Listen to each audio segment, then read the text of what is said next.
எடுத்துக்காட்டு 1.30 சுருக்குக. First one square root of 12 into square root of 3.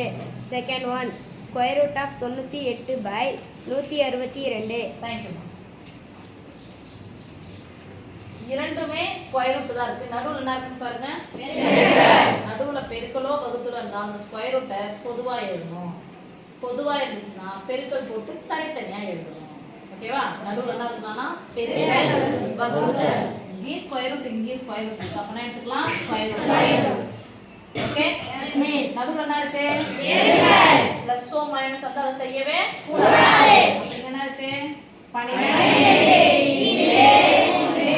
Square ரூட்டை நான் பொதுவா எடுத்துட்டேன். ஓகேவா? ஸ்கொயர் நல்லா தான் எடுத்து எழுதுறோம். Yes miss. ஈக்குவல் போட்டுட்டா? Yes miss.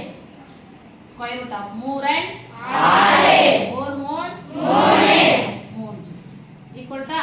S miss. 36 எதனுடைய ஸ்கொயர்? 6 ஸ்கொயர். நம்ம சொல்லுங்க ஸ்கொயர் ரூட் ஆஃப் 6 ஸ்கொயர். அதான் சுருக்குது. ஓகேவா? Yes miss. இங்க பாருங்க. முத பெருக்கல் இருந்துச்சு. இப்போ என்ன இருக்கு? வகுத்தல். வகுத்தல் இருந்துச்சுனா ரெண்டுத்துக்குமே சொல்லலாம். அதுக்கு முன்னாடி பாருங்க உள்ள கேன்சல் பண்ணலாமா? Yes miss. 2 8 ன்னு முடிஞ்சதா எத்தனை வாய்ப்பால கேன்சல் பண்ணலாம்? 2 வாய்ப்பால.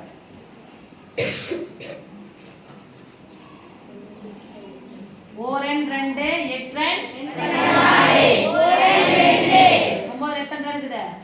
4 8 1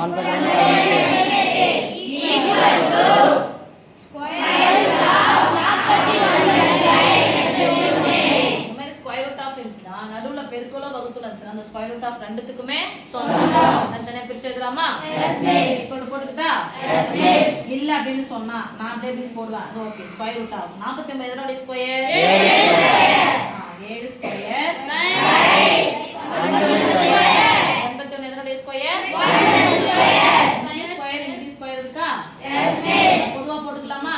எஸ் மிஸ். எப்ப பொதுவா போடணும்? நடுவுல பெருக்கலோ வகுத்தலோ இருந்தா மட்டும் அத என்ன பண்ணனும்? பொதுவா போடணும்.